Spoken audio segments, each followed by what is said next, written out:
Today's idiom is the report brought to light several mistakes. This idiom means to reveal or make known something that was previously hidden, unknown, or obscured. It's about shedding light on facts or information. This vivid expression draws on the ancient universal metaphor of light illuminating darkness, making things visible. Just as physical light reveals what was hidden, this idiom describes the act of intellectually or figuratively revealing information. It's a powerful image that has been understood across cultures for millennia. Let's explore how bring to light is used in different situations. First, consider the investigation brought to light new evidence that changed the entire case. Here, the investigation acted as the mechanism that revealed crucial information, much like our original idiom's report revealing mistakes. Now let's look at her research paper brought to light the underlying causes of the economic recession. In this instance, the research paper is the agent, uncovering complex reasons previously not well understood. Both examples show something previously unknown or hidden being revealed, whether it's evidence or causes. Notice how the idiom is flexible, fitting various subjects like investigations or research, yet always conveying that sense of disclosure and clarity. Let's look at some similar expressions. Uncover is a great synonym, often used when something hidden literally or figuratively comes to the surface, like uncovering an ancient artifact or a secret plan. For instance, the journalist uncovered the truth. Reveal is perhaps the most direct and versatile alternative, meaning to make something known that was previously secret or unknown, such as, he refused to reveal his source.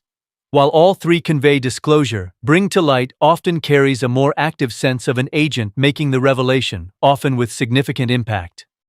To quickly recap, to bring to light means to reveal or make something known that was previously hidden or unknown. It evokes the powerful image of light making things visible. Rooted in the ancient metaphor of light overcoming darkness, it beautifully captures the act of disclosure.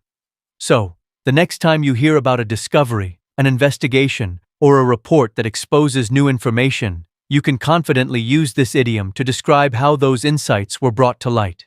It's a vivid way to express revelation. I'll see you next time with another great expression. Today's idiom is, the election is a litmus test for public opinion. This powerful phrase means that the election serves as a crucial indicator or a decisive event to reveal the true sentiment of the general public. Just as a chemist uses litmus paper to determine if a solution is acidic or basic, this idiom highlights a situation or event that definitively shows where public opinion stands. It's an insightful way to describe moments of clear societal assessment rooted in the world of science. Let's see how we can use this idiom in everyday conversation. Our first example is, the new policy proposal will be a litmus test for the public's willingness to embrace environmental changes. Here, the policy proposal isn't just a survey. It's a key moment that will definitively show how much people truly support environmental initiatives. It acts as a clear indicator of public sentiment. For our second example, her first solo album was a litmus test for her popularity as an artist outside the band. This implies the album's success or failure would be the ultimate determinant of her individual appeal. These examples illustrate how a litmus test goes beyond simple observation, becoming a definitive measure of opinion or acceptance in various contexts. Now, let's explore some similar expressions. You might use a bellwether event, which refers to something that indicates a trend or foretells future events. Much like a bellwether sheep leads the flock, it often has a predictive quality. Another close phrase is a touchstone. This refers to a standard or criterion by which something is judged or tested, originating from a type of stone used to test the purity of gold. While litmus test focuses on revealing an existing state, bellwether points to future trends, and touchstone emphasizes a standard of judgment. Choose litmus test when you want to highlight a definitive revelation of opinion or nature. To wrap up, the election is a litmus test for public opinion is a fantastic idiom to describe any situation that serves as a definitive indicator of sentiment or true nature. Originating from chemistry, this phrase has become incredibly useful for pinpointing crucial moments of assessment. Remember, a litmus test isn't just an observation, it's a clear, decisive revelation. So, next time you encounter an event that will truly expose where people stand, you'll know exactly how to describe it using this vivid and precise expression. Keep practicing and you'll master it in no time. I'll see you next time with another great expression.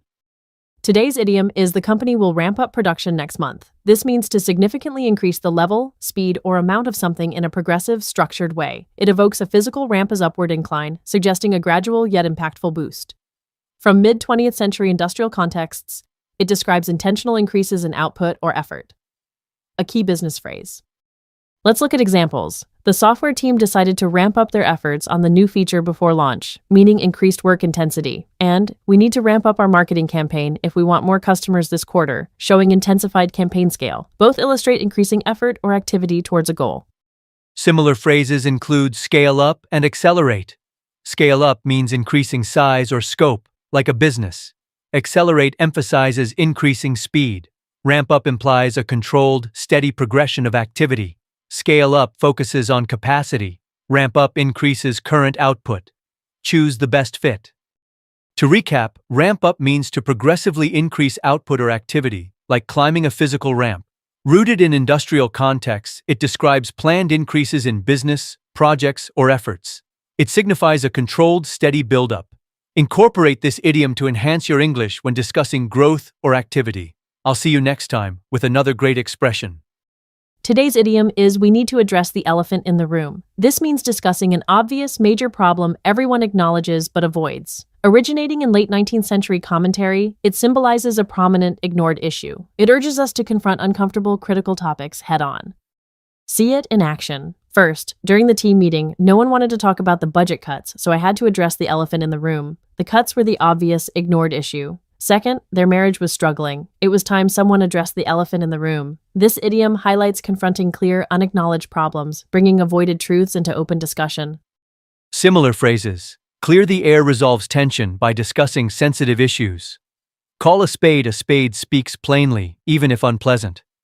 Address the elephant specifically targets a prominent, widely known, intentionally avoided problem. It's about confronting that uncomfortable, universally ignored truth.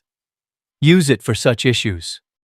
To sum up, we need to address the elephant in the room means tackling big, uncomfortable issues everyone sees but ignores. Remember its vivid image. This phrase empowers honest conversations and resolution. Don't shy away. Use it to encourage important discussions and communication. I'll see you next time with another great expression. Today's idiom is she doesn't stand a chance of winning. This means someone has no real possibility or very slim likelihood of succeeding. Combining stand and chance, it emerged in the 18th century English, often in legal or gambling contexts, describing a lack of viable prospects. Let's apply this idiom. First, the small startup doesn't stand a chance of competing with industry giants. This shows impossible odds. Second, if she doesn't prepare for the interview, she won't stand a chance of getting the job. Without preparation, success is impossible. Both illustrate a distinct lack of winning potential. Similar expressions include, it's a lost cause, implying effort is futile. There's no hope conveys utter despair. Our idiom focuses on a lack of probability. These alternatives highlight the futility of trying or the complete absence of a positive outlook. To recap, she doesn't stand a chance of winning, means there is no real possibility of success. Originating in 18th century English, it conveys overwhelming odds. Use it for negative outcomes, expressing inevitable failure for someone or something. It effectively highlights a distinct lack of prospects in a challenging situation. I'll see you next time with another great expression. Today's idiom is, he got his ducks in a row before the meeting. This phrase means that someone has carefully organized all their tasks, plans, or affairs, ensuring everything is thoroughly prepared for an upcoming event or situation. The imagery is quite vivid, picturing ducks neatly lined up. Its origin likely stems from activities requiring precise arrangement, such as setting up targets for shooting or bowling pins, which became popular in late 19th century America. It quickly evolved to describe getting any kind of preparation perfectly ordered. Let's see how this idiom plays out in real sentences. First, imagine someone preparing for a crucial event. Before the big presentation, she spent hours getting her ducks in a row, reviewing slides and practicing her speech. Here, getting her ducks in a row emphasizes the comprehensive and detailed preparation she undertook. It's not just a quick check, it's a methodical organization of every element. Now consider a team scenario. If we want this project to succeed, we need to get our ducks in a row right now and assign clear responsibilities. In this example, the idiom highlights the necessity of immediate and structured planning, ensuring everyone understands their role before proceeding. Both examples show how proactive and thorough organization is key to success, whether for an individual or a team. While getting your ducks in a row implies a specific, thorough preparation for an event, you might wonder about similar phrases. Get everything organized is a close synonym, but ducks in a row often suggests a more comprehensive and sequential arrangement, ensuring dependencies are met. Plan ahead is another good alternative, focusing more on the foresight of making future arrangements. However, Getting your ducks in a row specifically implies that the preparatory actions are being taken, not just the mental planning. So, use ducks in a row when you want to convey a sense of methodical, complete, and sequential readiness. To sum up, he got his ducks in a row before the meeting is a fantastic way to say someone meticulously prepared everything, aligning all their tasks and plans perfectly. Rooted in the visual of neatly arranged objects for precision activities, it highlights the importance of thorough organization. Remember, when you're facing a significant task or event, it's always wise to get your own ducks in a row. This idiom encourages us to be proactive and systematic in our preparations, ensuring smooth sailing ahead. Keep practicing this vivid expression to enhance your English fluency. I'll see you next time with another great expression. Today's idiom is much work happens behind the scenes. This phrase means that a lot of crucial effort and activity takes place privately, without public awareness, to bring about a visible result. Think of a grand theatrical performance. The audience sees the polished show, but they don't see the set changes, lighting cues, costume adjustments, or rehearsals. The phrase originates from the literal backstage area of a theater, an unseen space where all the vital preparation and coordination happen, allowing the magic on stage to unfold seamlessly. Let's look at how this idiom works in context with two examples. First, the product launch seemed effortless, but much work happened behind the scenes with countless hours of testing and marketing strategy. Here, the smooth launch is the visible outcome, but we understand that extensive, uncredited work, like product testing and strategic planning, was essential. Second example, before the award ceremony, much work happened behind the scenes, from arranging the seating to coordinating all the speakers. This clearly shows how all the meticulous organizational tasks, which are never seen by the audience, are critical for a successful event. Both examples illustrate that significant, often invisible preparation is key to any successful public outcome, whether it's a product, an event, or a performance. Now, let's explore some similar expressions. Under the radar suggests doing something discreetly or unnoticed, often to avoid attention. Behind the scenes emphasizes the necessary, often collaborative, preparatory work for a visible outcome. For example, a secret project might operate under the radar. Another phrase, in the trenches, highlights hard, often grueling work, implying a difficult environment where the real effort is made. So, behind the scenes focuses on unseen preparation, while in the trenches implies unseen struggle in a challenging situation. To recap, much work happens behind the scenes reminds us that what we see as effortless often requires extensive hidden effort. Originating from the theater's backstage activities, this idiom encourages us to acknowledge the unseen contributions that make success possible in any field. The next time you witness a flawless presentation or a smooth operation, remember this idiom and consider the dedication of those who worked diligently out of public view. It's a great way to appreciate the full scope of achievement. I'll see you next time with another great expression. Today's idiom is we cut it close but arrived on time. This phrase describes a situation where you succeed in something, like meeting a deadline or arriving at an appointment, but with very little time to spare. It highlights the tension of a narrow escape, emphasizing that you barely made it. The expression likely originates from the literal act of cutting something close to a line or edge, meaning to operate with a minimal margin, a concept easily understood in various crafts and activities. It captures that feeling of last-minute success perfectly. Let's explore how this idiom works in context with some examples. For instance, imagine this scenario. Our flight was almost delayed, but the gate closed just as we sprinted in. We cut it close but arrived on time. Here, the speaker emphasizes the near miss, the tension of almost missing the flight, yet ultimately making it. It conveys relief and a sense of having navigated a tight schedule. In another common situation, you might hear, I finished my essay only 5 minutes before the submission deadline. I really cut it close but got it in on time. This example beautifully illustrates the pressure of a looming deadline and the relief of submitting just in the nick of time, reinforcing the idea of a minimal margin for error. There are several expressions with similar meanings, but with subtle differences. To make it by the skin of one's teeth is a great alternative, implying an even narrower escape or success, suggesting extreme difficulty. For example, I passed the exam by the skin of my teeth. Another useful phrase is to arrive in the nick of time, which specifically emphasizes arriving at the very last moment, often to prevent something negative from happening. While we cut it close focuses on the minimal margin and the successful outcome, by the skin of one's teeth often highlights the difficulty, and in the nick of time focuses on the precise moment of arrival.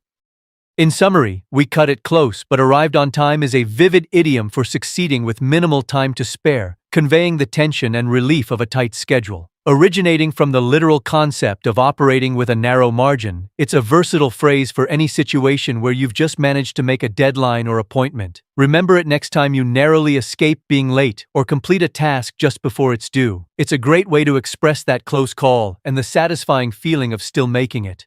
Keep practicing these idioms to enrich your English vocabulary. I'll see you next time with another great expression. Today's idiom is, he really dropped the ball on this project. It means someone made a significant mistake or failed a crucial responsibility. This phrase originates from sports, where literally dropping a ball is a costly error. It perfectly describes a major blunder or oversight, highlighting a failure to maintain control or vigilance in an important task. Let's explore with examples. The new intern really dropped the ball on the presentation, forgetting key data. This shows a crucial mistake impacting an outcome. Also, our team leader dropped the ball by not communicating changes, causing staff confusion. Both illustrate how a significant oversight or failure in responsibility, often due to a lapse in vigilance, leads to negative consequences. Similar phrases include to mess up and to fall short. To mess up is a general term for any mistake, often less severe. To fall short means not meeting a standard. Use drop the ball for a significant noticeable error in handling a crucial task or responsibility. It implies a specific failure of execution with negative implications, more serious than a simple mess-up. To recap, he really dropped the ball on this project means he made a significant mistake or failed a crucial task. This idiom, rooted in sports, conveys fumbling an important responsibility. It highlights a noteworthy blunder with impact, not a small error. Use it when someone failed to execute a vital part of their job or a critical task, emphasizing accountability.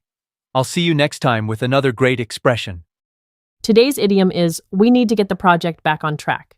This phrase means to restore a project or situation to its intended, organized course after it has gone awry or faced delays.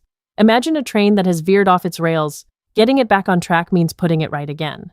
The idiom originates from the railway industry in the 19th century, referring to literally placing a derailed train back onto the rails to continue its journey. It beautifully captures the idea of correcting a deviation and resuming planned progress. Let's look at how this idiom is used in context. For our first example, imagine a marketing campaign that isn't performing as expected. We might say, the marketing campaign has lost momentum. We need to have a meeting to get it back on track. Here, back on track signifies returning the campaign to its planned successful path. In our second example, consider a project that has fallen behind schedule. Our team fell behind schedule last week, but with some extra effort, we can get the development back on track by Friday. In both cases, the idiom conveys the essential idea of correcting a deviation, whether it's a lack of momentum or a missed deadline, and ensuring that progress resumes according to the original plan. It's a versatile phrase for any situation where things have gone slightly astray and need realignment. While get back on track is often about restoring planned progress, other phrases can convey similar ideas with slight nuances. Put things in order is a good alternative when you need to organize or arrange aspects that have become chaotic. For instance, after a messy event, you might need to put things in order. Another useful phrase is rectify the situation. This is more about correcting a mistake or a problem that has occurred, rather than just returning to a schedule. You would rectify the situation if a major error caused a setback. Choose get back on track when the focus is specifically on resuming planned progress after a deviation. To sum up, we need to get the project back on track is a powerful idiom used when a project or situation has deviated from its intended course and requires redirection. Rooted in the imagery of trains returning to their rails, it emphasizes the importance of restoring order and resuming planned progress. Remember this phrase when you find yourself in a situation that has gone off course and needs to be brought back into alignment with its original objectives. It's a clear and effective way to communicate the need for corrective action and renewed focus to ensure success. Keep practicing. I'll see you next time with another great expression.